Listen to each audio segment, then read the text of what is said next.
Hello students, today we are going to solve the IIT JEE questions paper 24th January second shift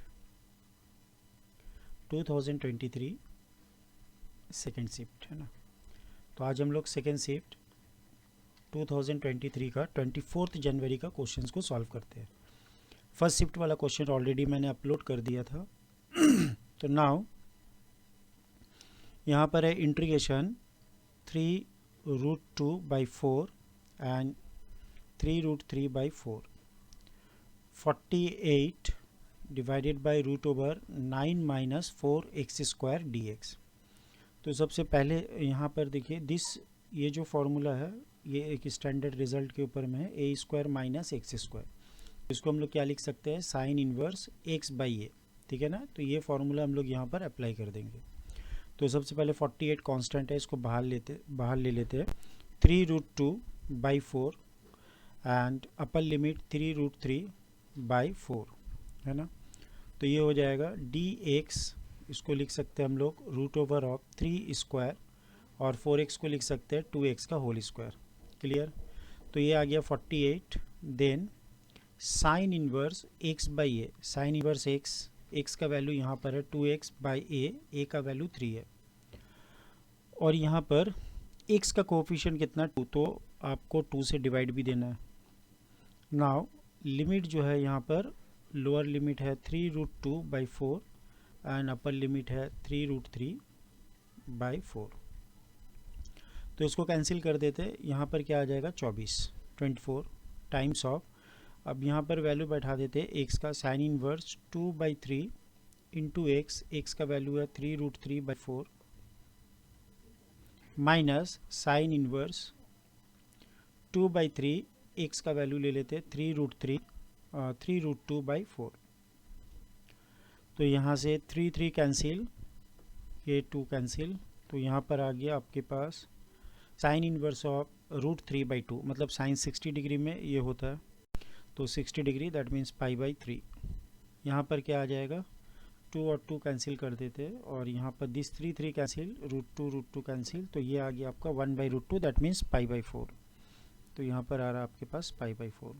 तो 24 into यहाँ पर 12 LCM ले लेते हैं, तो 4π माइनस 3π, तो ये 12 से कटेगा 2 आ गया, तो 2 इंटू पाई 2π। तो यहाँ पर आपका आंसर क्या है, Bombay is the correct option, 2π is the correct option. तो ये बहुत ही सिंपल क्वेश्चन था जेई के लिए, ये एक गिफ्ट की तरह काम करेगा। Now coming to this questions, यहाँ पर इसका वैल्यू बताना है कि क्या होगा। ये भी बहुत इजी सा क्वेश्चन है, इसको आप इजीली सॉल्व कर सकते हैं। तो नाउ ये एक्सप्रेशन को मैं ई नाम दे देता हूँ। E is equal to 1 plus cos 2π/9 plus i sine 2π/9 then divided by 1 plus cos 2π/9 और यहाँ पर प्लस की जगह सिर्फ माइनस है, आई साइन 2π/9। ओके ना। ये पूरा का होल क्यूब लेना आपको, पूरा का होल क्यूब। तो यहाँ पर एक स्टैंडर्ड रिजल्ट हम लोग यूज़ करेंगे 1 प्लस कॉस थीटा, तो इसका वैल्यू होता है 2 cos स्क्वायर θ/2 और साइन थीटा का फॉर्मूला हम लोग लिख सकते हैं 2 sin θ/2 and into cos θ/2। Clear है। तो यहाँ पर इसको यूज़ करते हैं, तो 2 cos स्क्वायर θ/2 मतलब ये हो जाएगा π/9, क्योंकि 2 आपका कैंसिल हो जाएगा, plus 2i sine π/9 into cos π/9। Lower part से आपके पास आएगा 1 plus cos theta which is equal to 2 cos square π/9 minus यहाँ से हम लोग लिख सकते हैं 2i साइन π/9 और इंटू कॉस π/9। ना ये पूरा का होल क्यूब आ जाएगा। ऊपर वाले से आप 2 cos π/9 कॉमन ले सकते हैं हम लोग, तो 2 cos π/9 कॉमन, ये पाई है π/9, तो एक cos बचेगा π/9 और यहाँ से क्या बच जाएगा आई साइन π/9, ठीक है ना, पावर 3। अच्छा, ये पूरा का पावर आपका 3 हो जाएगा, ठीक है ना। यहाँ पर एक डिनोमिनेटर भी ले लेते हैं, तो 2 cos pi by 9 common, then we have cos pi by 9 minus I sin pi by 9। Clear है? तो नाउ यहाँ पर आप देख सकते हैं 2 cos pi by 9 हम लोग कैंसिल कर देंगे, तो ये हो गया cos pi by 9 plus I sin pi by 9। तो इसको इजीली हम लोग इस फॉर्मेट में लिख सकते हैं I थीटा के फॉर्म में। तो ये हो जाएगा I pi by 9 और लोअर वाला पार्ट हो जाएगा I pi by 9 के फॉर्म में, because we know that e power I theta is equal to cos theta, ये ऑयलर फॉर्म बोलते हैं इसको हम लोग, I sin थीटा। तो इसको आप लिख दें और पावर 3 है, तो ये हो जाएगा ई पावर 2 पाई बाई 9 और एक I रहेगा इनटू पावर जो 3 है उसको मल्टीप्लाई कर देते तो ये कट गया। तो आपके पास क्या आ गया, e to the power 2 pi by 3 और एक I। तो इसको हम लोग लिख सकते हैं cos 2 pi by 3, cos 2 pi by 3 plus I sine 2 pi by 3, मतलब 120 डिग्री, और कॉस 120 डिग्री में होता है माइनस हाफ, और साइन 120 डिग्री में होता है साइन 60 के बराबर, तो √3/2। तो minus half plus I √3/2, minus half plus I √3/2। तो now Agra is the correct option, minus half plus I √3/2। तो ये भी एक बर्थडे गिफ्ट की तरह है, जेई में काफ़ी इजी क्वेश्चंस था, बच्चे इजीली इनको सॉल्व कर सकते हैं। ये बाइनोमियल से क्वेश्चन दिया है, इसको हम लोग ट्राई करते हैं। तो नाउ यहाँ पर क्या है कि 30c1 whole square plus 2 × 30c2 whole square, इस तरीके से 3 × 30c3 होल स्क्वायर ऐसा नंबर आएगा। दैट मीन्स अगर आप इसको r के फॉर्म में लिखना चाहे तो इसका जनरल टर्म कैसा आ रहा है, एक अगर r लेते हैं तो r इंटू 30cr इसका होल स्क्वायर के फॉर्म में आ रहा है। तो यहाँ पर r कहाँ से कहाँ तक रन कर रहा है, r रन कर रहा है, r इज इक्वल टू 1 से स्टार्ट होगा और ये जाएगा आपका 30 तक। तो इसका समीशन आपको दिया हुआ है alpha into 60 factorial by 30 factorial का होल स्क्वायर। ये पूरा का सम ये दिया हुआ है, आपको बताना है कि अल्फ़ा का वैल्यू क्या होगा। इस क्वेश्चन में कैलकुलेट करना है अल्फ़ा विल बी व्हाट।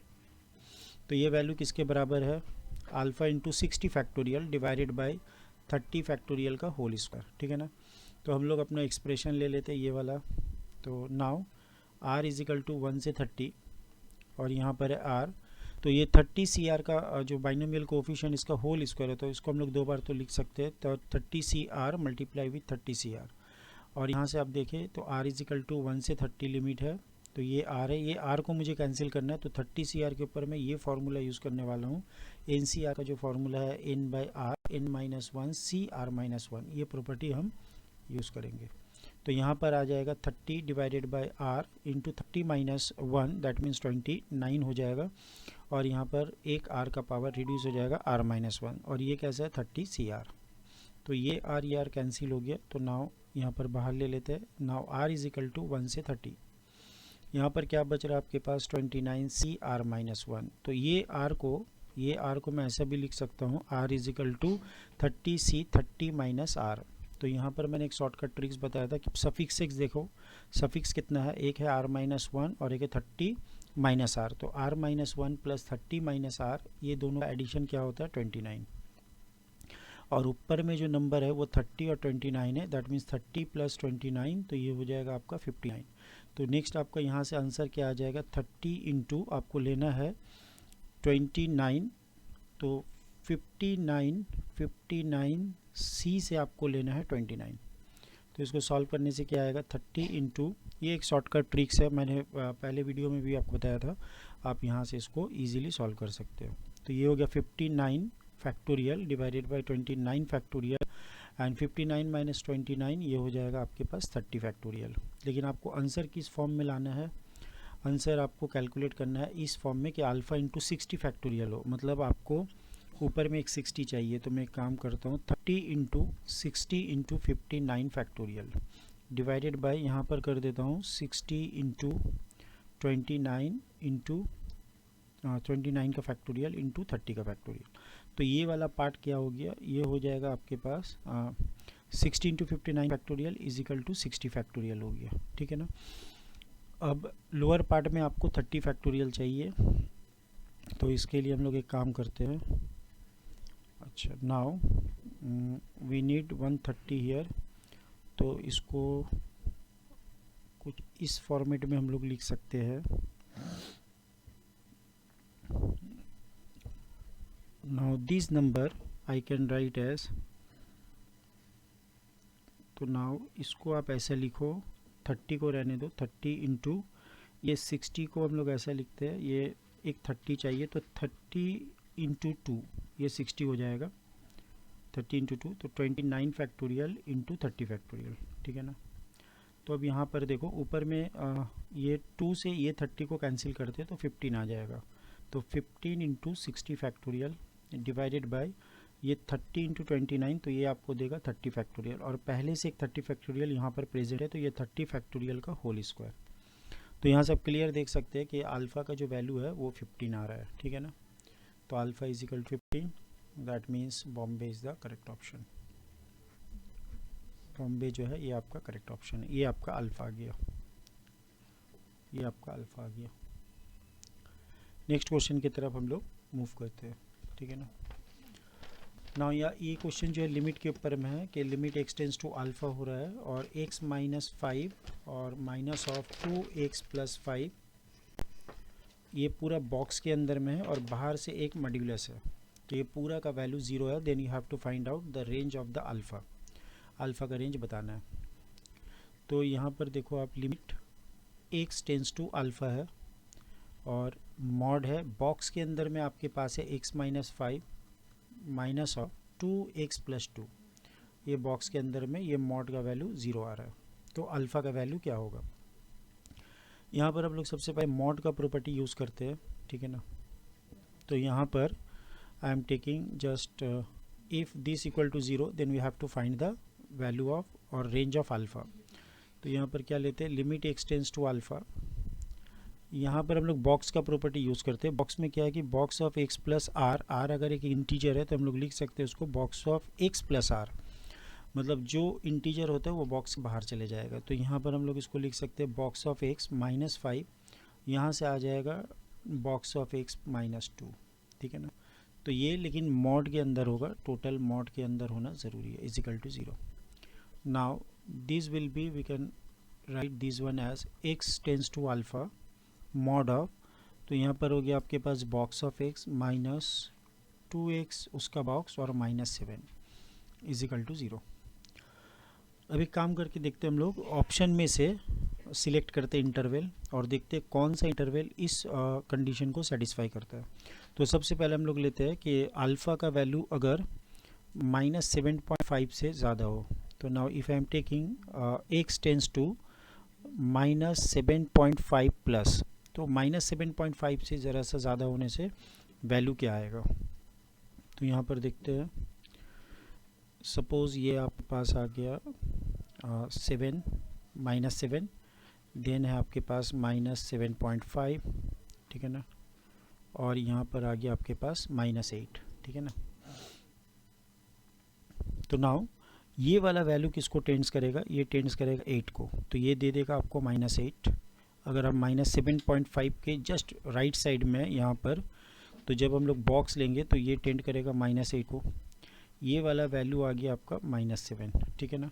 और ट्वाइस ऑफ माइनस 7.5, तो इसका अगर डबल कर देते हैं तो ये टेंड इसको करेगा 15 को, नेगेटिव 15, ठीक है ना। नेगेटिव 15 से ज़रा सा राइट साइड में, मतलब ये अप्रॉक्सीमेटली आपका नेगेटिव 15 आएगा, और यहाँ पर नेगेटिव साइन है, तो ये अल्टीमेटली आप देख सकते हैं ये कंडीशन सेटिस्फाई हो रहा है। अगर आप अल्फ़ा को माइनस 7.5 से ज़्यादा लेते हैं तो this will gives you the 0, ठीक है ना।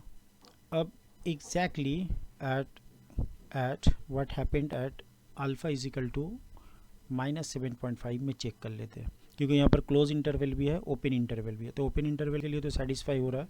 एग्जैक्टली माइनस 7.5 में क्या होगा, तो एग्जैक्टली माइनस 7.5 में इसका बॉक्स हो जाएगा आपका 8 और ये 7 तो 15 आ गया।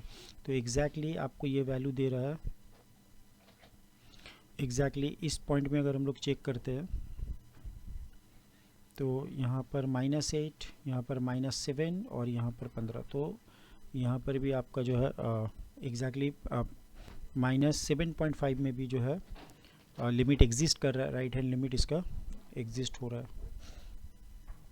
नाउ अब अगर हम लोग देखते हैं 6.5 के लेफ्ट साइड में, तो now if I am taking alpha is equal to, alpha का वैल्यू लेते हैं 6.5 माइनस 6.5 से थोड़ा सा छोटा, और उसके बाद ये वैल्यू देखते हैं ज़ीरो आ रहा है कि नहीं। Mod of box of x minus 2x इसका बॉक्स और -7, ठीक है ना। तो ये हम लोग देखते हैं। तो यहाँ पर क्या आएगा कि अगर आप 6.5 मतलब यहाँ पर आपके पास है 6.5 माइनस, और यहाँ पर है आपके पास -6, ये हो जा रहा है -7। तो -6.5 से थोड़ा सा छोटा नंबर आपको और लेना है, मतलब यहाँ पर आप हो लेफ़्ट साइड में। तो जैसे आप इसका बॉक्स लोगे तो ये आपको देगा -7, ठीक है ना। और इसका अगर हम लोग डबल करते हैं, और यहाँ पर -7 है ऑलरेडी, और -6.5 का अगर डबल कर देंगे हम लोग तो ये नंबर किसको टेंड्स करेगा, 13 से थोड़ा सा छोटा। तो 13 से अगर थोड़ा सा छोटा हम लोग लेते हैं नंबर, तो 13 के लेफ्ट साइड में जाएंगे और उसका बॉक्स लेंगे तो वो -14 देगा, और सामने में एक नेगेटिव है तो +14। तो दैट मीन्स अगर मैं एक 6.5 से छोटा लेता हूँ तो राइट हैंड साइड में 0 आ रहा है, मतलब ये सेटिस्फाई कर रहा है। तो what will happen at exactly 6.5, क्या इसमें एग्जैक्टली जब मेरा अल्फ़ा का वैल्यू 6.5 होगा क्या 0 आएगा, उसको चेक कर लेते हैं। तो 6.5 अगर हम लेंगे यहाँ पर box of 6.5 minus 2 times of 6.5 का बॉक्स माइनस लेना है, यहाँ पर भी माइनस है, और -7, क्या इसका मॉड्यूलस 0 आएगा, देख लेते हैं। -6.5 है तो इसका वैल्यू तो -7 हो गया, और यहाँ पर भी आपके पास -7 आ रहा है, और ये एग्जैक्टली एक इंटीजर वैल्यू दे रहा है, तो वो हो रहा है -13। तो व्हाट वी ऑब्जर्व दैट यहाँ से आ रहा है -14 और +13, तो योर आंसर विल बी -1। तो now it is nothing but 1। Clear. तो देखा जा रहा है कि 6.5 में ये वैल्यू जो है सेटिस्फाई नहीं हो रहा है, 0 नहीं आ रहा है। इसका मतलब अल्फ़ा 6.5 वैल्यू को नहीं ले सकते, क्योंकि लिमिट का वैल्यू फिर 0 नहीं आएगा। तो -7.5 क्लोज इंटरवल में and 6.5 is the open interval में होना चाहिए। तो according to this Bombay is the correct choice. ये क्वेश्चन बहुत ही इजी क्वेश्चन है, just like a birthday gift for the students. तो ये क्वेश्चंस को आप देखें कि ए एक वेक्टर दिया हुआ है जिसका वैल्यू दिया है i vector plus 2j vector and plus mk vector, और b एक वेक्टर है जिसका वैल्यू आपको दिया है i vector minus 2j vector and then mk vector, ठीक है ना। अब यहाँ पर क्या बोला कि a और b वेक्टर दोनों परपेंडिकुलर टू ईच अदर है, मतलब a वेक्टर और b vector perpendicular to each other है, तो इसका प्रोडक्ट 0 आएगा। तो यहाँ पर हम लोग कंपोनेंट वाइज प्रोडक्ट ले लेते हैं, 1 माइनस 4 प्लस एम का स्क्वायर इक्वल टू 0। तो एम का स्क्वायर कितना हो जाएगा 3, तो therefore m is equal to plus and minus √3। तो दोनों वेक्टर अगर परपेंडिकुलर है तो Bombay is the correct option, Bombay is the correct option. Next question की तरफ मूव करते हैं। The sum of the coefficients of the first three term in the expansion is 376, then the coefficient of x power 4। तो इसका first three term का अगर हम लोग कोफिशिएंट लेंगे, the sum of the coefficient of first three term, तो इसको expand करते हैं, ये वाला बाइनोमियल को एक्सपैंड करने के बाद इसका फर्स्ट थ्री जो टर्म आएगा उसका कोफिशिएंट का एडिशन 376 आना चाहिए। तो now x minus 3/x² and power इसका जो है n है। तो हम लोग इसका फर्स्ट थ्री टर्म लेते हैं, तो पहला टर्म आ जाएगा NC0, देन x का पावर 0 एंड x का पावर n, x का power n minus 0, that means x का पावर n एंड 3/x², इसका पावर 0। सेकेंड टर्म क्या आएगा आपके पास NC1, पहला टर्म उसका पावर n माइनस 1, दूसरा टर्म जो आएगा 3/x² विद नेगेटिव साइन, इसका पावर आपके पास हो जाएगा 1। Then third term NC2, then first term is n minus 2 and minus 3/x², इसका पावर जो है वो हो जाएगा आपके पास 2 ओनली। क्लियर है। तो NC0 x power n minus 0, second term का power 0, then NC1 a to the power n minus 1 b to the power 1, NC2 a to the power n minus 2 b का पावर 2। तो यहाँ से हम लोग coefficient लेते हैं, NC0 ये तो 1 हो गया, NC0 असल में ये 1 हो जाएगा। तो यहाँ से कोएफिशिएंट क्या आएगा, 3 का पावर 0 इज ऑल्सो 1, तो वी हैव 1 इंटू यहाँ पर आ जाएगा आपके पास x का पावर n, है ना। यहाँ से आ रहा है 3 into NC1, 3 into NC1, 3 into NC1 और x का पावर यहाँ पर n माइनस ये हो जाएगा 3, देन आ रहा आपके पास 9 times of NC2 x to the power n minus, यहाँ से हो गया आपके पास n minus 2, then minus 4 n minus 6, ठीक है ना। तो यहाँ से हम लोग सिर्फ कोफिशिएंट ले लेंगे, तो एक कोफिशिएंट तो 1 है और एक आपके पास -3 NC1 है और एक 9 टाइम्स ऑफ NC2 है। तो इसका एडिशन बता दिया, तो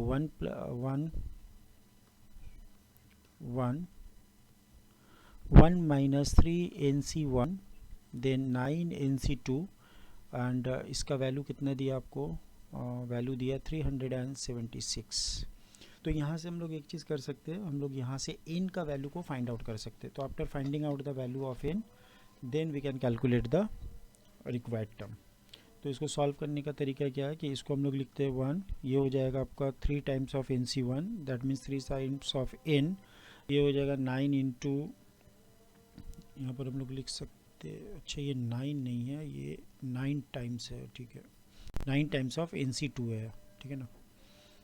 इसको थोड़ा सा ठीक से लिखते हैं, वेट, 9 टाइम्स ऑफ NC2 है, तो 9 into n factorial by 2 factorial then n minus 2 का फैक्टोरियल। तो इसको हम लोग ब्रेकअप कर सकते हैं, n into n minus 1, n minus 2 ऊपर नीचे कट जाएगा, तो n इंटू ये हो गया आपके पास n into n minus 1 by 2। तो यहाँ से n का एक क्वाड्रेटिक आने वाला है, n का एक क्वाड्रेटिक आएगा, तो वो क्वाड्रेटिक इक्वेशंस को डायरेक्टली हम सिंप्लीफाई करके लिख देते हैं, 3n square minus 5n minus 250 equal to 0। तो जब इसको सिंप्लीफाई करेंगे यहाँ से आपको n का वैल्यू आ जाएगा, ठीक है ना। तो इसको फैक्टराइज करने से आएगा 3n प्लस 25 एंड देन आ जाएगा आपके पास n माइनस 10 इक्वल टू 0। तो n can not be the negative और फ्रैक्शंस, तो देयरफॉर n शुड बी 10। तो आपको n का वैल्यू पता चल गया 10 है, क्लियर।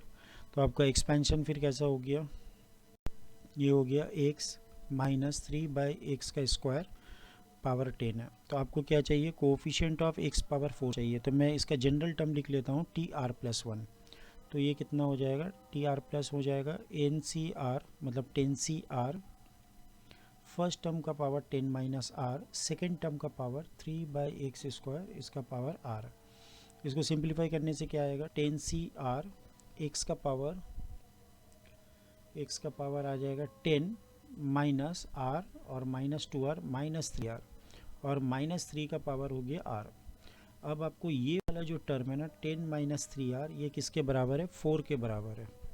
तो 10 minus 3R is equal to आपको दिया है 4, that means 3R is equal to 4 minus 10 minus 6, that means R is equal to 2, R is equal to 2 के बराबर है। तो यहाँ पर आप R इज इक्वल टू 2 डाल दें, तो 10C2 देन माइनस 3 का पावर 2, तो 9 इंटू 10C2। अब इसको सिंप्लीफाई करने से हमको आंसर मिल जाएगा। तो इसको सिंप्लीफाई करके देखते हैं, 9 इंटू 10C2 मतलब 10 factorial by 2 factorial into 10 minus 2 8 factorial. तो इसको हम लोग लिख सकते हैं 10 इंटू 9, वो 8 फैक्टोरियल के साथ ऊपर नीचे कैंसिल हो जाएगा। यहाँ से इसको कैंसिल कर देते हैं, तो ये आएगा 2 एंड देन इसको कैंसिल करते हैं, 2 1 जा 2, 2 5 जा 10, है ना। तो ये कितना आ गया, 81 टाइम्स ऑफ 5, 5 के 5 405। तो Calcutta is the correct option, Calcutta is the correct option. Hope all of you understand this. उम्मीद करते हैं आपको ये सम्स बहुत ही इजी लगा होगा और इजी क्वेश्चंस भी है, सिर्फ थोड़ा सा कैलकुलेशन ज़्यादा है इनको कैलकुलेट करने के लिए, otherwise some is very interesting. Next question की तरफ मूव करते हैं। क्वेश्चन नंबर 7, यहाँ पर बताया गया कि ABCD एक रिलेशन है जो A से A तक डिफाइंड हो रहा है और let A be this set ABCD। तो A में 4 एलिमेंट है ABCD और एक रिलेशन डिफाइंड हो रहा है A से A तक। वो रिलेशंस में क्या है, AB BD BC DA। तो ये 4 एलिमेंट उस सेट के अंदर दिया है रिलेशन में। Then the minimum number of elements required to make R equivalent. तो R इक्विवेलेंट कब होगा, हम लोग को पता है कि जब R के अंदर, जब R खुद एक रिफ्लेक्सिव होगा, R को 3 प्रॉपर्टी जो है सेटिस्फाई करना है, रिफ्लेक्सिव, सिमेट्रिक एंड ट्रांजिटिव। अगर R ये तीनों होता है तो हम लोग बोलते हैं R इक्विवेलेंट है, क्लियर है। तो यहाँ पर सबसे पहले देखते हैं, इसको मैं आपको डायग्राम के जरिए से बहुत इजी वे में समझाने वाला हूँ। तो इसमें कितने सारे एलिमेंट ऐड करना होगा। तो सबसे पहले ये 4 एलिमेंट है, तो इसको 4 आप ऐसे लिख लो, ए बी, देन यहाँ पर एक एलिमेंट सी, यहाँ पर एक एलिमेंट डी लिखना है, ठीक है ना। तो सबसे पहला अगर आपको इसको रिफ्लेक्सिव बनाना है तो हर एलिमेंट अपने से अटैच होना है, मतलब हर एलिमेंट का एक लूप होगा। A is associated with A, B is associated with B, C is associated with C and D is associated with D। मतलब आपके पास एक लूप फॉर्म होना चाहिए A से A तक, B से B तक। तो यहाँ पर पहला केस क्या होगा कि आपके पास A, B, B, C, C और D, D ये एलिमेंट आपके रिलेशंस के अंदर होना ज़रूरी है। A, B, B, C, C and D, D। लेकिन ये चारों में से कोई भी नहीं है, प्रेजेंट नहीं है, तो ये 4 होना ज़रूरी है। दूसरा है कि आपका यहाँ पर रिलेशंस में क्या दिया हुआ कि ए बी गिवन है, मतलब ए से बी तक एक रोड जा रहा है, ए से बी तक एक रोड जा रहा है, ए बी गिवन है। तो जैसा ए बी गिवन है, इमीडिएटली बी ए गिवन होना चाहिए सिमेट्रिक के लिए। तो यहाँ पर बी ए बी आपके पास गिवन है, बी ए गिवन है, ठीक है ना। तो चलो, तो पहला तो 4 लूप बनना चाहिए, तो एक एक कम नाम दे देते, 1 2 3 4। तो ये 4 एलिमेंट हो गया, इसका नाम देते 5 और 6। दूसरा है कि बी डी और बी सी प्रेजेंट है, माने बी से लेके डी तक एक रोड गया है, बी से डी। तो जैसे एक रोड बी से डी तक गया, तो अप टू 6 तक मैंने मार्क कर लिया था, ये 7th रोड है। तो इसको ट्रांजिटिव बनाने के लिए, इस रोड को ट्रांजिटिव बनाने के लिए ये रिलेशंस को, तो बी से डी तक जैसा गया तो डी से बी तक भी एक रोड जाना चाहिए, डी से बी तक एक रोड जाना चाहिए। तो नाउ यहाँ पर एक रोड होगा डी से बी तक। तो इसको पहले लिख लेते हैं कि ए बी प्रेजेंट है, इमिडिएटली आपके पास बी ए बी प्रेजेंट है, ए बी प्रेजेंट है और immediately B A B present है। तो ये सिमेट्रिक होल्ड कर रहा है। तो पहले मैंने रिफ्लेक्सिव के लिए किया था, अब मैं सिमेट्रिक के लिए A B B A, then B से डी तक एक रोड प्रेजेंट है, बी से डी, तो डी से बी तक भी एक प्रेजेंट होना चाहिए, तब वो सिमेट्रिक होगा। यहाँ पर एक रोड प्रेजेंट है बी से सी तक, आप देख सकते हैं क्वेश्चन में बी से सी तक दिया हुआ है, तो ये हो गया 8 नंबर रोड, ठीक है ना। तो बी से सी एक रोड बनाना है, बी से सी तक, तो ये एक रोड ऐसा बना देते हैं हम लोग बी से सी तक, तो ये हमारा 9 नंबर रोड हो गया, क्लियर है। तो बी से सी जैसा कि आपको सिमेट्रिक बनाना है, बी से सी गया है तो सी से बी भी आना ज़रूरी है, सी से बी एक आना ज़रूरी है। बी से सी गया, सी से बी, तो ये सी से बी 10 नंबर रोड हो गया। तो सिमेट्रिक के लिए बी से सी गिवन था, तो इमीडिएटली मैंने फॉर्म किया सी से बी, एक बी से सी था, सी से बी, तो ऐसे 10 रोड बन गया, ठीक है ना, जिसमें से 4 लूप है। अब हम लोग सिमेट्रिक चेक करने के बाद ट्रांजिटिविटी की तरफ मूव करते हैं। तो ट्रांजिटिविटी कैसे चेक करेंगे, एक रोड देखो आप ए से बी में गया, तो एक रोड बी से डी में गया, आप देख सकते हो रोड नंबर 5 ए से बी में जा रहा है और रोड नंबर 7 बी से डी में जा रहा है। तो अगर ये रिलेशन ट्रांजिटिव होता है तो क्या होना ज़रूरी है, ट्रांजिटिव होने के लिए ए से लेके डी तक डायरेक्टली एक रोड होना ज़रूरी है, तो इसको हम नाम देते हैं 11 नंबर, ठीक है ना। तो एक रोड प्रेजेंट होना ज़रूरी है ए से डी तक। तो जैसे आप ए से डी तक एक रोड बनाओगे तो इमीडिएटली आपको सिमेट्रिक करने के लिए डी से ए एक रोड बनाना होगा, तो एक रोड और बनाना होगा आपको जो डी से ए तक जाएगा। तो नाउ एक रोड और बनाते हैं डी से ए तक, ये मेरा 12 नंबर रोड है। तो एक रोड आपको और बनाना है डी से ए तक, क्लियर है। नाउ अब हम लोग देखते हैं ट्रांजिटिविटी चेक करते हैं। तो पहले मैंने चेक किया ए से बी और फिर गया बी से डी, तो एक रिलेशन आया ए से डी। अब यहाँ पर आप देख सकते हो डी से ए एक रोड जा रहा है, उसके बाद ए से बी जा रहा है, डी से ए गया है, डी से ए एक रोड जा रहा है, फिर ए से बी जा रहा है, तो डी से ए से बी, तो डी से बी एक रोड होना चाहिए, आपके पास डी से बी एक रोड है, क्लियर हो गया। दूसरा रिलेशन हम लोग देखते हैं ए से बी तक एक रोड गया और फिर बी से सी में गया, ए से बी, बी से सी, ए से बी, बी से सी, तो एक रिलेशन होना चाहिए ए से सी तक। ट्रांजिटिविटी होल्ड करवाने के लिए आपको एक रिलेशन ए से सी तक होना ज़रूरी है। तो जैसे आप ए से सी तक एक रिलेशन को ऐड करते हो तो ये हो जाता है आपका 13 नंबर रिलेशन। तो जैसे 13 नंबर रिलेशन को होल्ड करवाते हो ट्रांजिटिविटी के लिए, तो आपको सिमेट्रिक प्रॉपर्टी को होल्ड करवाने के लिए सी से ए तक एक रिलेशन बनाना होगा, दैट मीन्स 14 नंबर। तो एक बनाना है आपको सी से ए तक, ठीक है ना। तो सारा ट्रांजिटिविटी एक बार चेक कर लेते हैं। ए से बी में गए, बी से आप सी में गए, और डायरेक्टली ए से सी में गए, और सी से ए में भी आ गए। तो ये 14 जो है रूट्स बन गए। ये क्वेश्चंस डिफिकल्ट तो नहीं है, लेकिन बहुत केयरफुली करना पड़ता है। एक ऑर्डर पेयर मिस हो गया, आपका सारा जो है रॉन्ग हो जाएगा। क्लियर है? चलो नेक्स्ट देखते हैं और भी कुछ मिसिंग है कि नहीं यहाँ पर ट्रांजिटिविटी के लिए। तो मैंने ए से बी में गए, बी से सी में गए। अब उल्टे एक बार चेक कर लेते हैं। सी से बी में आए, सी से बी में आए, बी से ए में आए, तो ए से सी तक, सी से बी, ठीक है ना, सी से बी में आए, बी से ए में गए, तो ए से सी तक एक रिलेशन है, तो ये यहाँ पर फुलफिल हो रहा है। अब बी से सी में चेक कर लेते हैं, एक रिलेशन है बी से सी तक, ठीक है ना।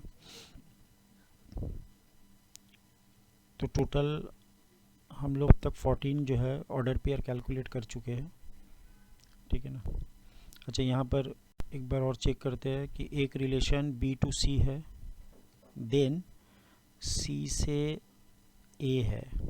अच्छा, B to C, then C to A, then we have A to B. A to B है तो बी टू ए भी है, ओके। अब डी और सी में एक रिलेशन चेक करते हैं। डी से एक रोड बी की तरफ गया है, ठीक है ना, और बी से सी में गया। अब गौर से देखें, डी से एक रोड बी में गया, बी से सी में गया, तो डी से बी, बी से सी, तो डी से सी होना ज़रूरी है, नहीं तो फिर ट्रांजिटिव नहीं होगा। तो एक रोड आपको ड्रॉ करना होगा डी से सी। तो डी से सी जैसे करेंगे, ये 15 नंबर रोड हो गया। तो 15 नंबर रोड क्या हो गया कि आपको ऐड करना है डी से सी। तो जैसे आप डी से सी ऐड करेंगे, सिमेट्रिक बनाने के लिए आपको सी से डी के तरफ एक रोड को लाना होगा। सी से डी, ये 16 नंबर रोड हो गया, जो होगा आपका सी से डी तक। तो आपके टोटल कितने सारे रोड आ गए? 16 रोड्स आ गए। अब 16 रोड्स में से वो 4 रोड उन लोग गिवन है। 16 रोड में से ये 4 ऑर्डर पेयर गिवन है, इसका मतलब 12 ऑर्डर पेयर आपको ऐड करना है। तो Calcutta is the correct options. Hope all of you understand this. ये थ्योरी ऑफ प्रोबेबिलिटीज़ है, बहुत ही इजी क्वेश्चन है बेस थ्योरम के ऊपर। तो यहाँ पर कैसे कि 3 अर्न है आपके पास, और ये 3 अर्न में कुछ बॉल्स है, urn A, urn B, urn C. Urn A में आपके पास 4 रेड बॉल है, और 4 red ball, 6 black ball. Urn B में आपके पास है 5 रेड बॉल और 5 ब्लैक बॉल। अर्न सी में आपके पास कितने सारा है? अर्न सी में आपके पास है lambda red ball and 4 black ball, lambda red ball and 4 black balls. Clear है? A ball is drawn and found to be red. एक बॉल आप ड्रॉ और जो है पिकअप करते वो बॉल रेड आता है। If the probability the ball was drawn from the urn C, मतलब प्रोबेबिलिटी जो है वो अर्न सी से आया वो 0.4 है, मतलब 0.4 is the probability that probability of C that given ball is red ball, ये आपको पता है, ठीक है ना। तो ये 0.4 है। तो सबसे पहले हम लोग टोटल प्रोबेबिलिटी निकालते हैं। किसी भी अर्न को चूज़ करने का प्रोबेबिलिटी है 1/3। अगर फर्स्ट अर्न से अगर रेड बॉल आया है तो इसका प्रोबेबिलिटी हो जाएगा 4/4 + 6 10।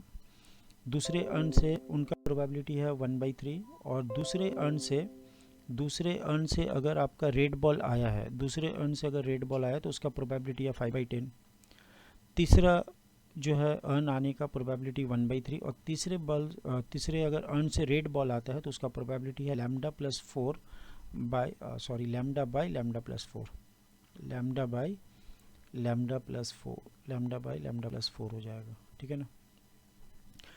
अब मुझे क्या लेना है कि ये अर्न सी से आया, तो सी वाला पार्ट को ऊपर कर देते हैं, 1/3 लैम्डा बाय लैम्डा प्लस 4। तो यहाँ से आप देख सकते हैं कि 1/3 ये कैंसिल हो जाएगा, 1/3 तीनों में से कॉमन लेके कैंसिल कर दिए। उसके बाद इसको आप लिख सकते हैं 4/10, देन आप इसको मल्टीप्लाई कर दे 4/10 into 4/10 plus 5/10, and then you have lambda by lambda plus 4 which is equal to same as lambda by lambda plus 4, ठीक है ना। तो यहाँ से क्या आ जाएगा आपके पास, इसको हम लोग ऐड कर देते हैं, 4 + 5 9, तो ये हो जाएगा 9/10, ठीक है ना। तो 9/10 4/10 इंटू ये हो गया 9/10, देन आपके पास आ रहा है 4/10 into λ/λ+4 is equal to λ/λ+4। Clear है यहाँ तक। तो now from here we get, एक काम करते हैं 4/10 एज इट इज़ रखते हैं, 9/10 एज इट इज़ रखते हैं, और यहाँ से इसको राइट में शिफ्ट करके लैम्डा को कॉमन ले लेते हैं, λ/λ+4, तो ये हो जाएगा 1/4 - 10, दैट मीन्स 6/10 इंटू λ/λ+4, λ/λ+4 ऐसा कुछ आएगा। तो 10 और 10 आप यहाँ से कैंसिल कर सकते हैं, ऊपर में आप कैंसिल कर सकते हैं। अगर आप इसको 3 से काटेंगे तो ये 2 होगा, इसको 3 से कैंसिल करने से 3 हो जाएगा, इसको अगर 2 से कैंसिल करते हैं तो ये 2 हो जाएगा, इसको 2 से करते हैं ये 5। तो आपके पास आ रहा है 5 λ इज इक्वल टू 3 λ + 12, तो that means 2 λ is equal to 12, तो λ इज इक्वल टू 6, लैम्डा का वैल्यू तो 6 आ गया, ठीक है ना। आपको कैलकुलेट क्या करना है, then square of the side of the equilateral triangle inscribed in the parabola y square equal to lambda x है, तो यहाँ से आप लिख सकते हैं कि y square is equal to lambda का वैल्यू 6 ले ले, तो ये है। तो ये पैराबोला के ऊपर में आपको क्या करना होगा, एक इक्विलैटरल ट्राइंगल है जिसका वन वर्टेक्स ये पैराबोला का वर्टेक्स होगा, तो यहाँ पर मान लेते हैं एक वर्टेक्स है और ये अपना इक्विलैटरल ट्राइंगल है, ठीक है ना। तो अगर ये इक्विलैटरल ट्राइंगल है तो ये एंगल तो अपना 60 डिग्री आ गया, और ये बाइसेक्टर होने की वजह से ये 30 हो जाएगा, तो ये 90 हो जाएगा, तो ये भी 30 हो गया, और ये अपना 90 हो गया, ये 60 हो गया। क्लियर। इसको मैं एल नाम दे देता हूँ, मतलब ये ओ है, ये ए है और ये बी है। तो now I am giving the name O A को मैं एल नाम देता हूँ, ठीक है ना। तो ये वाला जो बेस है ये कितना हो जाएगा, एल कॉस 30 डिग्री, बेस हो जाएगा एल कॉस 30 डिग्री, और ये परपेंडिकुलर हो जाएगा एल साइन 30 डिग्री। तो ये L cos 30 degree, L sine 30 degree, ये किसका कोऑर्डिनेट आ जाएगा, ये आ जाएगा ए का कोऑर्डिनेट। तो we know the coordinate of A का कोऑर्डिनेट आ रहा है L cos 30 degree, cos 30 degree मतलब √3/2 इंटू एल, और साइन 30 डिग्री में हाफ होता है, हाफ एल। ये वाला पॉइंट किसके ऊपर में है, ये वाला पॉइंट अपने पैराबोला के ऊपर में है। तो यहाँ पर वाई का वैल्यू डाल देते हैं, हाफ ऑफ एल इसका whole square which is equal to 6 times of x, that means √3/2 and then L.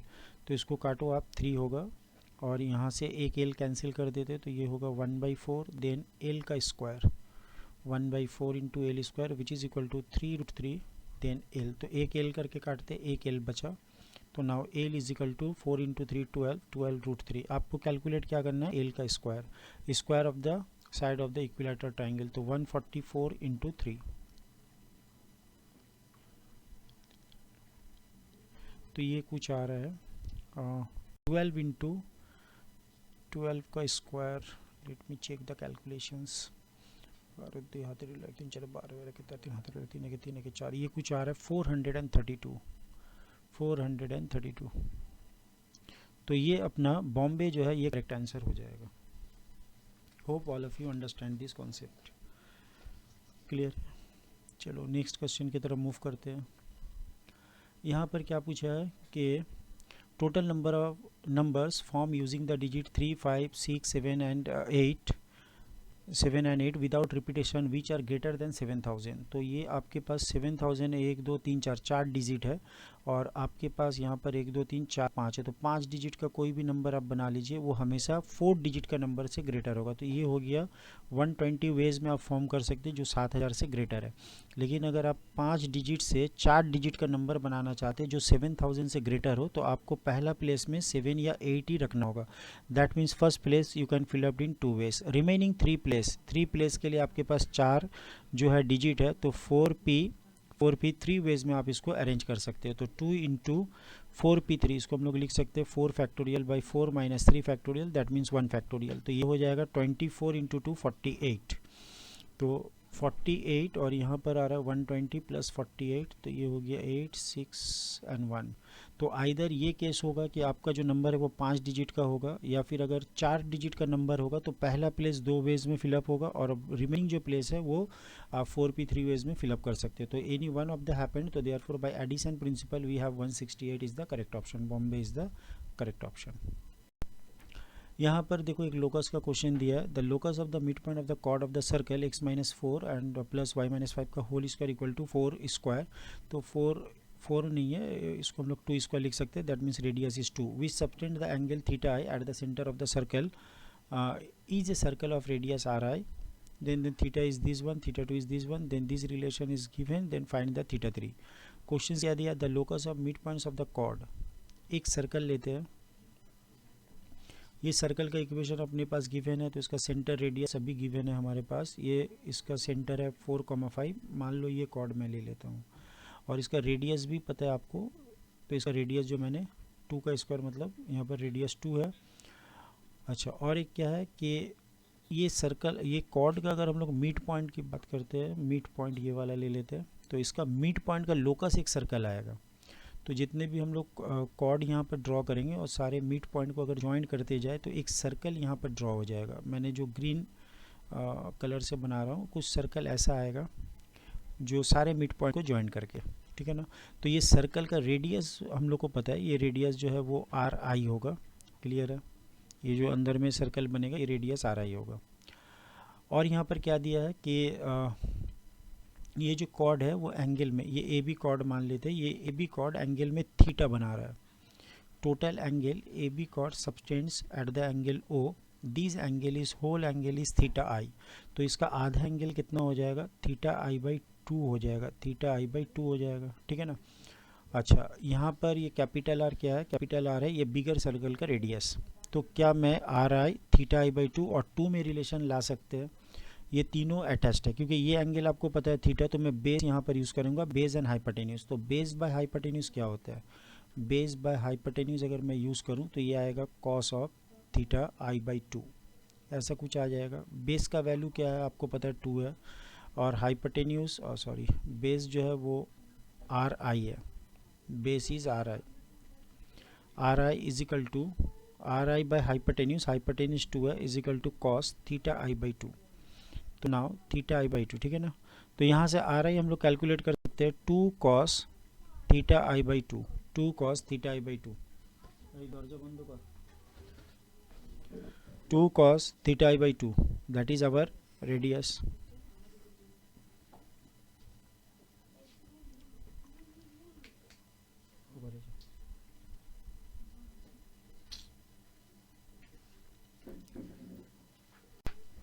तो now we have the relation r I is equal to 2 cos theta I by 2, ये angle जो है वो आधा हो जाएगा।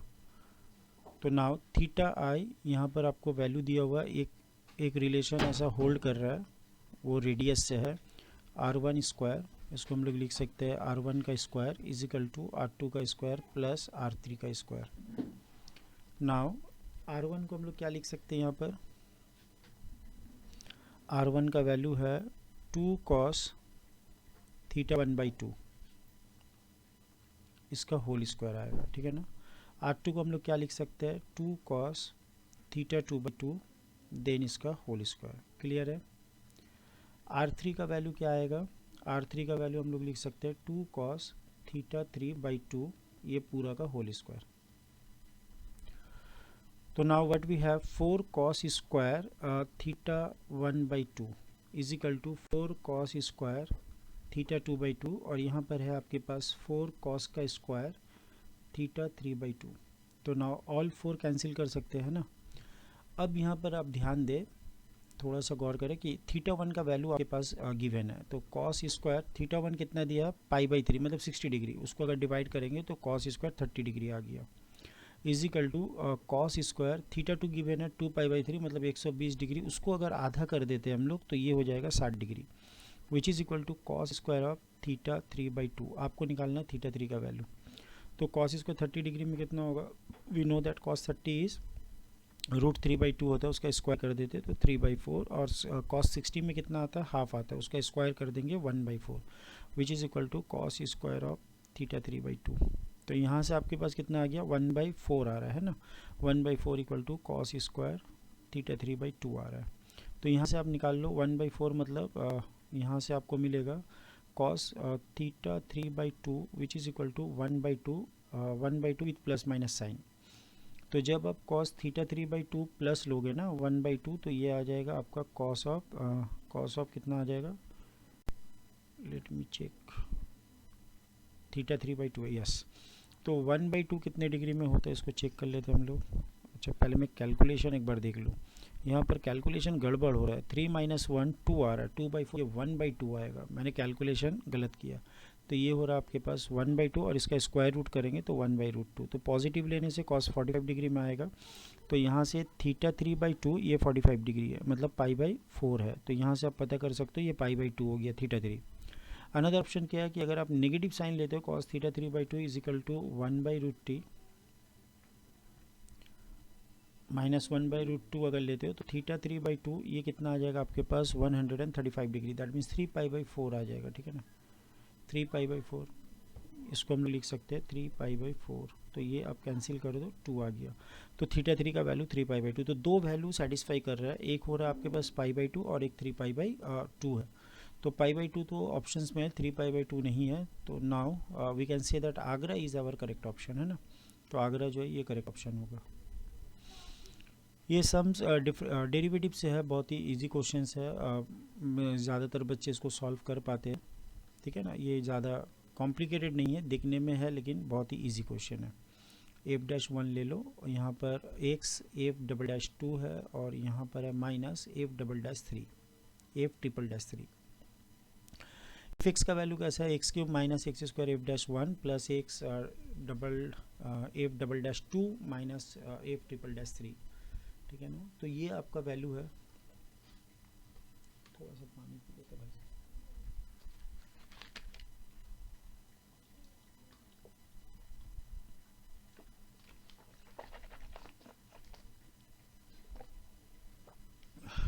आपको इसमें से रिलेशन को कैलकुलेट करना, मतलब ये पहले फंक्शंस को निकालना होगा, ठीक है ना। तो ये फंक्शंस को निकालने के लिए काम करते हैं हम लोग, फर्स्ट ऑर्डर डेरिवेटिव लेते हैं। तो f'(x) तो ये हो जाएगा आपका 3x² minus 2x f'1, then you have f'2। इसको और एक बार डेरिवेटिव लेते हैं f'(x) तो ये हो जाएगा आपके पास 6x माइनस 2 f'1, ठीक है ना।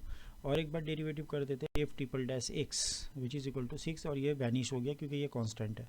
तो यहाँ पर देखो f'(x) अगर मैं यहाँ पर f'3 भी ले लूँ ना तो आंसर 6 ही रहेगा क्योंकि x के ऊपर डिपेंड नहीं कर रहा है। तो आपको जो है ये वाला वैल्यू पता चल गया, f'3 का वैल्यू 6 है। अब मुझे f'2 और f'1 निकालना है।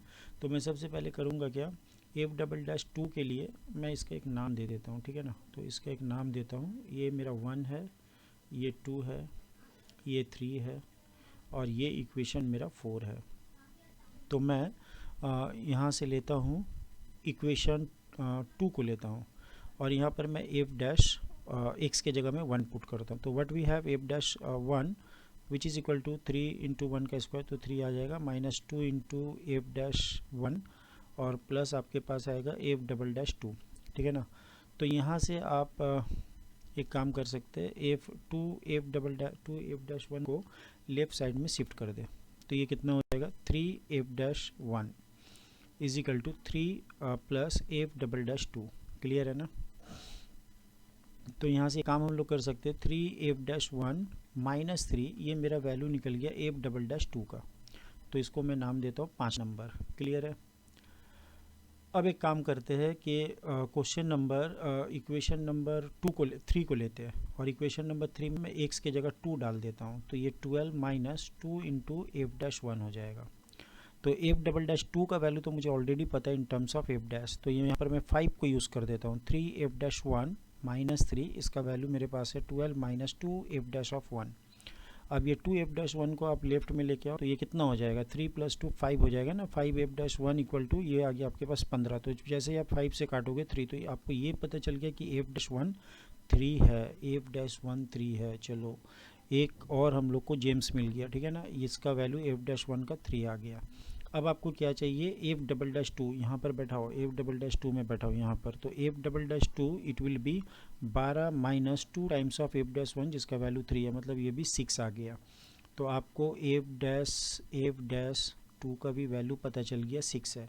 तो अब फंक्शंस को लिख देना हम लोग को, ठीक है ना। तो अपना फंक्शंस क्या आ रहा है, अपना फंक्शंस कुछ ऐसा आ रहा है कि एफ एक्स इक्वल टू आ गया आपके पास x cube minus x square, तो एफ डैश 1 का वैल्यू 3 है, तो 3x² प्लस 6x माइनस 6।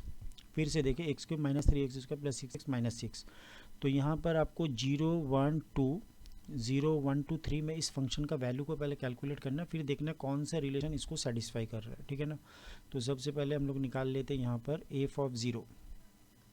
तो एफ ऑफ 0 पे कितना आएगा आपका वैल्यू, एफ ऑफ 0 पे आ जाएगा -6। देन आप निकालो एफ ऑफ 1 पे वैल्यू कितना आ रहा है, एफ ऑफ 1 पे आ रहा है आपके पास 1, एफ ऑफ 1 में आ रहा है 1 -3 प्लस 6 -6, ये दोनों कैंसिल हो गया, -2 आ रहा है, ठीक है ना। तो इसमें -2।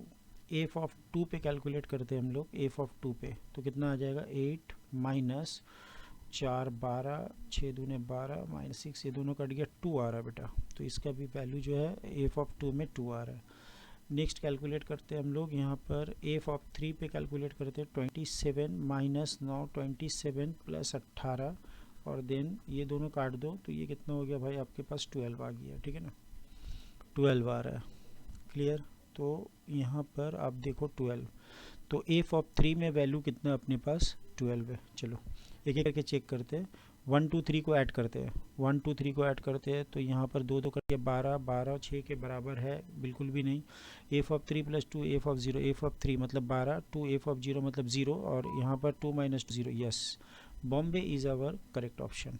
चलो नेक्स्ट क्वेश्चन की तरफ मूव करते हैं। क्वेश्चन नंबर 3, यहाँ पर कुछ डीपी का सम्स दिया है।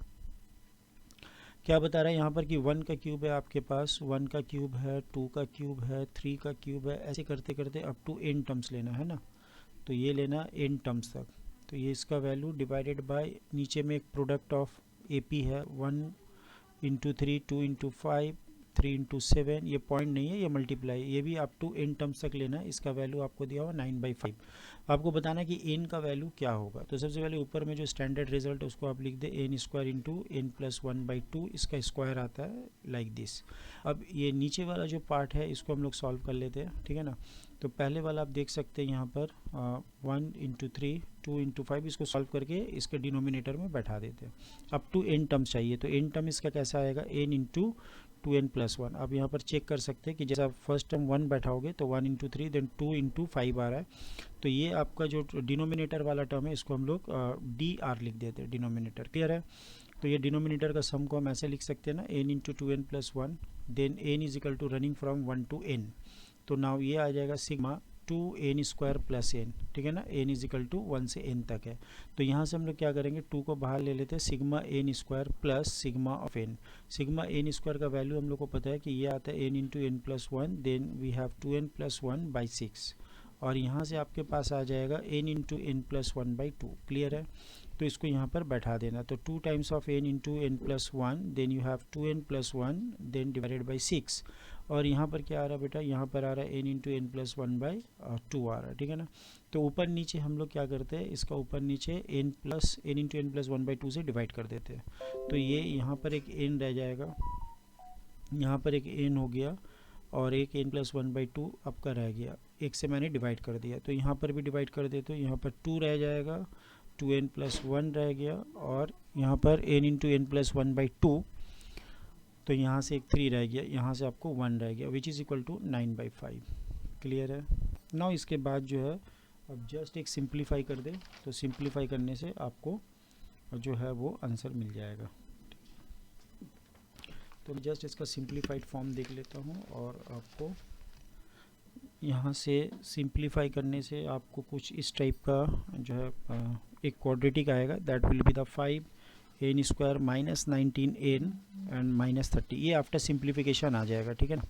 तो नाउ यहाँ से आप 5 इंटू 30 और इसको जो है फैक्टराइज करना है, तो ये कुछ n minus 5 then you have 5n plus 6, ऐसा टाइप का कुछ फैक्टराइजेशंस करके आ जाएगा। तो n should be equal to 5 होगा, क्लियर है। तो यहाँ से आप ए में A is equal to Agra, Agra is the correct options, ठीक है ना। तो ये सिंप्लीफिकेशन वाला पार्ट ये आपको मैं होमवर्क देता हूँ, इसको आप इजीली सॉल्व कर पाएंगे। Now coming to the next question, question number 13। यहाँ पर ये एडजॉइंट का एक क्वेश्चन है, डेट ऑफ एडजॉइंट ऑफ इसका हम लोग को एक फॉर्मूला पता होता है कि यहाँ पर एडजॉइंट कितने बार है, 3 टाइम्स। तो आप इसको लिख सकते हैं det of A whole to the power order -1 whole to the power this. अगर ये 3 बार प्रेजेंट है तो यहाँ 3 होगा, अगर ये k टाइम्स प्रेजेंट है तो यहाँ पर k आ जाएगा। तो यहाँ पर एडजॉइंट कितने बार प्रेजेंट है आप काउंट कर लो, 1 2 3 बार, तो ऊपर में आप 3 लिख दो।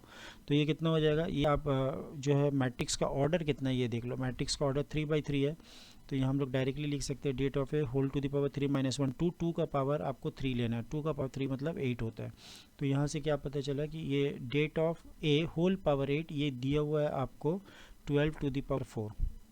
तो यहाँ से आप डेट ए निकाल लो, det is equal to 12 to the power 4 divided by 1/8। तो ये हो गया 2, दैट मीन्स 12 का रूट आ गया, डेट ए का वैल्यू 12 का रूट। आपको कैलकुलेट करने क्या दिया है, आपको कैलकुलेट करना होगा ए इनवर्स एडजॉइंट ऑफ ए, इसका डेट आपको कैलकुलेट करना है। तो डेट का प्रॉपर्टी क्या है वो अप्लाई कर देते हैं, दोनों का जो है एडजॉइंट ले ले, डेट में सेपरेट कर देते हैं, det of A into det of B. तो इसका वैल्यू क्या हो जाएगा 1/डेट है, और एडजॉइंट ऑफ ए का वैल्यू क्या होता है det of A whole power n - 1। तो ऑर्डर जो है वो हमारा 3 है, 3 - 1 2 हो गया, तो एक करके कट गया, एक बच गया आपके पास। तो एक डेट ए का वैल्यू आपने अभी कैलकुलेट किया था √12 को आप लिख सकते हैं 2√3। तो आंसर ए, दैट मीन्स आगरा is the correct options, answer A is the correct option, ठीक है ना। तो आगरा A is the correct option. Now coming to this question, ये आपका एरिया ऑफ द कैलकुलेशन से बहुत ही इजी सम से, इसको हम लोग पहले सॉल्व करते हैं। यहाँ पर 2 कर्व आपको दिया है, एक है पैराबोला है जो y² - 4y is equal to -x है, और दूसरा है आपके पास स्ट्रेट लाइन जो है x + y = 0। तो यहाँ से हम लोग एक काम करते हैं कि x का वैल्यू क्या आ रहा है -y, वो हम लोग यहाँ पर पुट कर देते हैं। तो y² = सबसे पहले पॉइंट ऑफ इंटरसेक्शन हम लोग कैलकुलेट करते हैं। x का वैल्यू अपने पास क्या है, x का वैल्यू है अपने पास -y, x का वैल्यू -y तो ये +y हो गया, ठीक है ना। तो यहाँ पर लेके आते हैं, तो ये y² - 5y is equal to y² - 5y is equal to 0 आ जाएगा।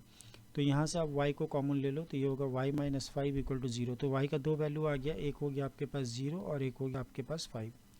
अब एक काम करते हैं, हम लोग इस कर्व को ड्रॉ करने का कोशिश करते हैं।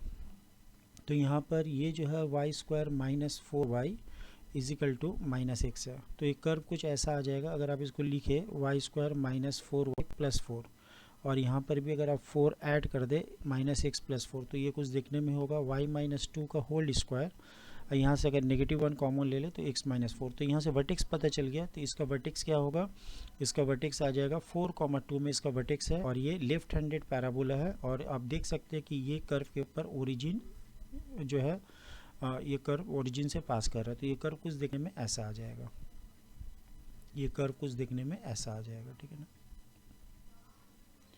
और इस कर्व को आपका जो ये है मतलब स्ट्रेट लाइन है, 2 पॉइंट में कट कर रहा है, एक 0,0 पे कट कर रहा है, और जब y का वैल्यू 5 होता है तो x का वैल्यू कितना हो जाएगा -5। तो x का वैल्यू -5, y का वैल्यू 5।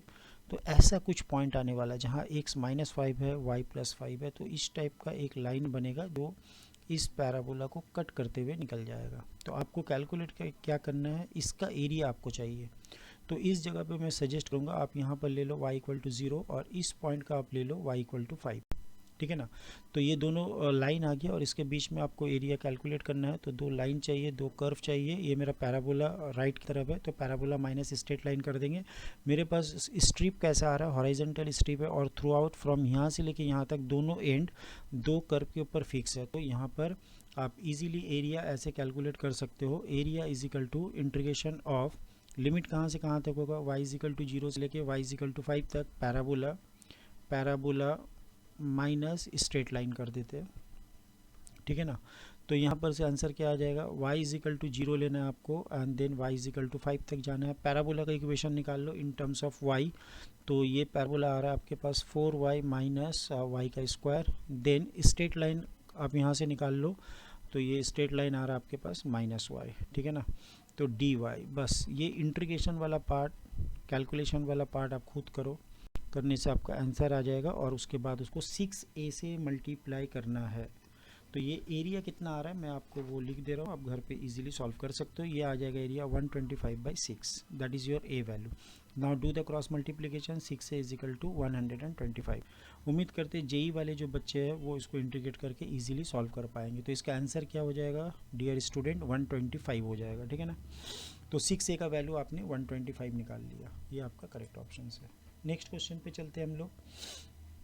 थोड़ा सा लेंथी और कॉम्प्लिकेटेड क्वेश्चन है, ठीक है ना, तो इसको ज़रा सा कैलकुलेशन देखना है। यहाँ पर क्वेश्चंस क्या है देखिए आप लोग कि यहाँ पर बता रहा है कि A1 A2 A3 A6 आपका नंबर है जो AP में, मतलब A1 है A2 है, ये कैसे नंबर है A6 तक AP वाले नंबर है जिसका फर्स्ट टर्म आपको पता है। फर्स्ट टर्म कितना है आपके पास A1। तो मान लो मैं इसका इस AP सीरीज़ का कॉमन डिफरेंस D ले लेता हूँ, ठीक है ना। तो इसका मतलब आप लिख सकते हो first term A1, second term A1 plus D, ऐसे करके हम लोग लिख सकते हैं। तो यहाँ पर एक कंडीशन दिया हुआ है A1 प्लस A3 10 है, A1 प्लस A3 का वैल्यू 10 है। तो A1 का वैल्यू आप तो A1 ही रखो, लेकिन A3 का वैल्यू आप लिख सकते हो A1 प्लस 2D जिसका वैल्यू आ गया 10। तो यहाँ से आप क्या लिख सकते हो 2 times of A1 plus 2D which is equal to 10। तो यहाँ से क्या करना है कि आप 2 से डिवाइड कर दो, A1 plus D is equal to 10। तो ये आपका एक इक्वेशन आ गया। और यहाँ पर क्या बोल रहा है कि मीन आपको पता है, मीन आपको पता है the mean of A1 A2 A6 19/2, मतलब मीन अगर निकालना है A1 प्लस A2 करके आप निकाल लो A6 तक और बाई 6 करो तो इसका वैल्यू आने वाला है 19/2। तो यहाँ से आप कैंसिल कर दो, ये 3 हो गया। इसका मतलब A1 plus A2 and plus dot dot A6 तक इसका वैल्यू आएगा 3 इंटू 19, दैट मीन्स 57। तो sum of the 6 terms which are in AP is 57, ये आपको पता है। तो हम लोग यहाँ पर एक इजी फार्मूला होता है उसको अप्लाई कर देते हैं, 6/2 then first term twice of first term then 6 in -1 that means 5 into common difference which is equal to 57। तो इसको काटते 3, इसको काटते फिर 19 ही आएगा, है ना। तो what we have 2a plus 5d which is equal to 19, ठीक है ना। तो इसको हम लोग इक्वेशन नंबर 2 नाम देते हैं। तो 2a प्लस 5d 19, और यहाँ से a plus D equal to we have A1 plus D, we have, यहाँ मैंने कैंसिलेशंस किया था क्या, मैंने कैंसिलेशंस नहीं किया, थोड़ा सा ब्लंडर मिस्टेक हो गया, ये 5 होगा। तो ये दोनों इक्वेशन को सेटिस्फाई करवाते 1 इंटरसेक्शन 2 ले लेते, तो आपको A और D पता चल जाएगा। तो D इज इक्वल टू 3 है आपके पास, तो A का वैल्यू कितना आ जाएगा, मतलब फर्स्ट टर्म का वैल्यू आ जाएगा 5 - 3 दैट मीन्स 2। तो फर्स्ट पॉइंट अगर 2 है, फर्स्ट नंबर आपके पास 2 है, तो सेकेंड नंबर आपके पास 3 + 2 5 होगा।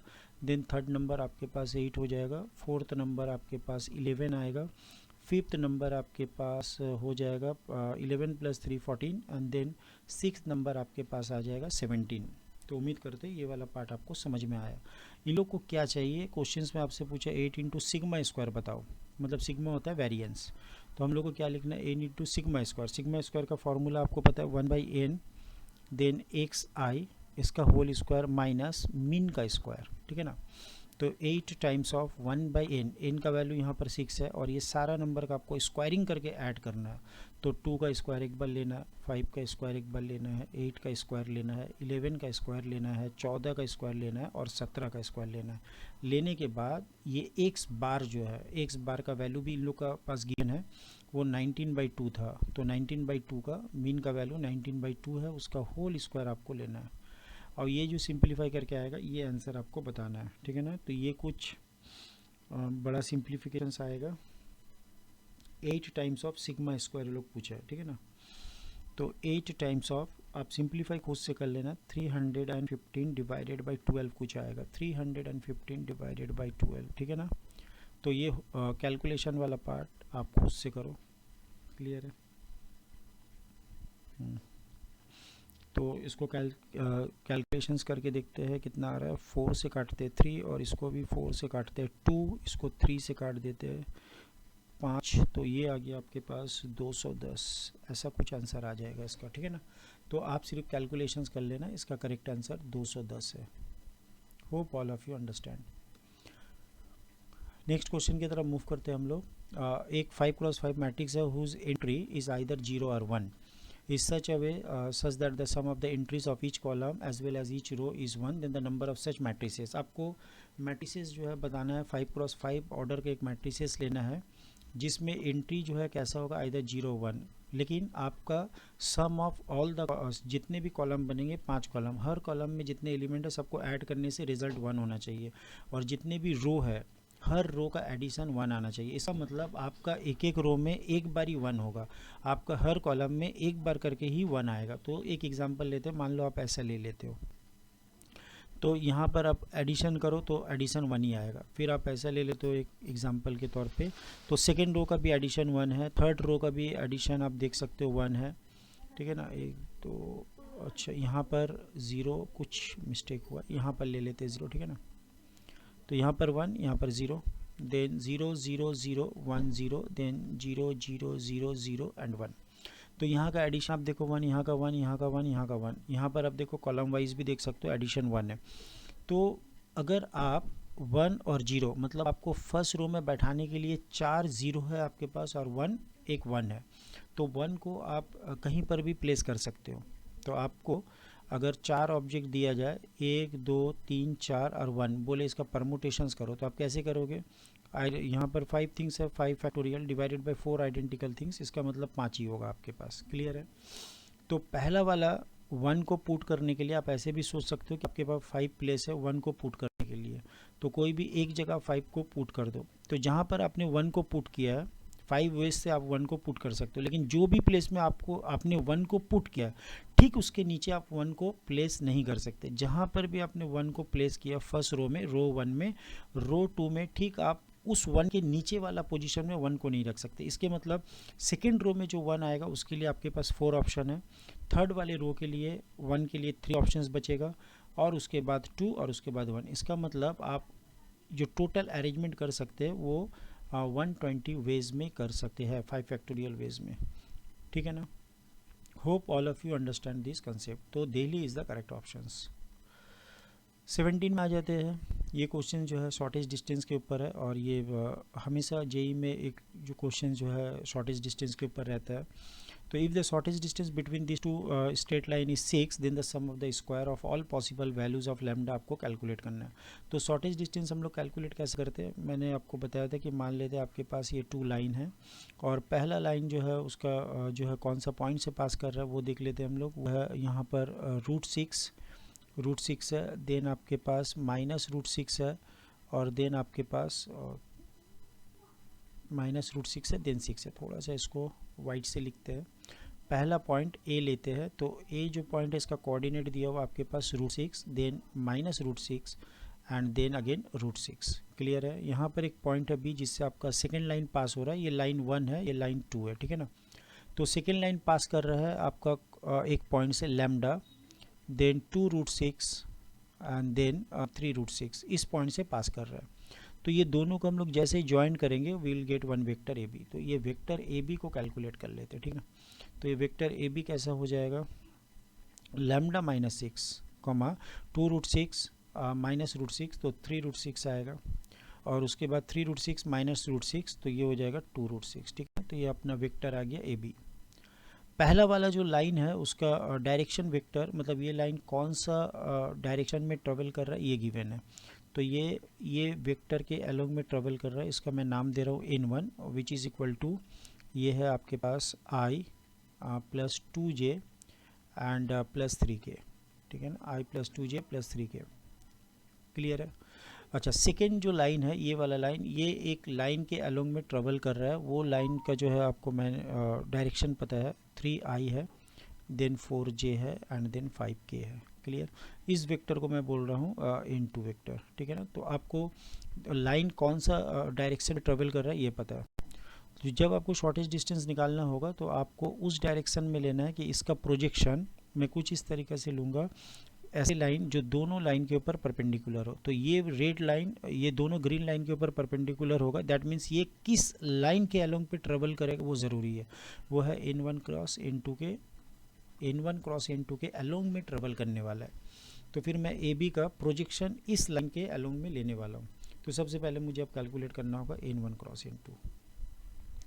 तो now what we have, I vector, J vector, then K vector, और यहाँ पर अपने पास क्या है 1 2 एंड 3, यहाँ पर अपने पास है 3 4 एंड 5, ठीक है ना। तो यहाँ पर क्या आ जाएगा I 5 into 2 10 then 12 minus j, यहाँ पर आ रहा तो minus j, then 1 into 5 minus 5, then 3 into 3 9, then k cap, तो के कैप लेने से what we have, k cap लेने से what we have here 1 into 4 4, then 3 into 2 6, तो now what we have minus 2i, 5 minus 9 plus 4, then 4j, then 4 minus 6 minus 2k। तो ये vector मुझे n1 cross n2 मिल गया। Now I am going to take the projection of A B. तो shortest distance निकालना है तो लेना होगा projection of A B vector along n1 cross n2, ये लेना मुझको, इसका मॉड्यूलर। तो नाउ ये हो जाएगा lambda minus 6 comma 3 root 6 comma 2 root 6 dot product with minus 2 comma 4 then minus 2, और फिर इसका यूनिट वेक्टर लेना ना, क्योंकि इसका प्रोजेक्शन अगर आप ए बी का अलोंग इसका लोगे तो ये दोनों का डॉट प्रोडक्ट डिवाइडेड बाय ये असल में होगा A B vector dot product with n1 cross n2 then modulus of n1 cross n2, ठीक है ना। क्योंकि हम लोग जिस भी वेक्टर का दूसरे वेक्टर के ऊपर प्रोजेक्शन जब लेते हैं तो पहला वेक्टर के साथ दूसरा वेक्टर का यूनिट वेक्टर का हम लोग डॉट प्रोडक्ट लेते हैं। तो इस वेक्टर का यूनिट वेक्टर लेने के लिए वेक्टर बाय मॉड्यूलस करना होगा। तो यहाँ पर आपके पास मॉड्यूलस क्या हो रहा है 4 देन 16 और देन 4, इसका पूरा मॉड्यूलस ले लेते हैं, ठीक है ना। तो now what we have minus 2 lambda plus 12, then we have 4 into 3 12 root over of 6 root over of 6, let me check, यहाँ पर लैम्डा माइनस रूट 6 था, स्लाइटली थोड़ा सा मिस्टेक हुआ है, लैम्डा माइनस रूट 6 है, यहाँ पर भी लैम्डा माइनस रूट 6, तो माइनस 2 लैम्डा प्लस 2 रूट 6 हो गई है, थोड़ा सा मिस्टेक हुआ है। तो ये हो जाएगा आपके पास 2 रूट ओवर ऑफ 6। नाउ तो 2 into lambda minus 2 lambda plus 2 root 6, 4 into 3 12 root 6 and then minus 2 into 2 4 root 6 and then divided by 4 6 16 4 20 4 24 root over of 24, इसका मॉड्यूलस।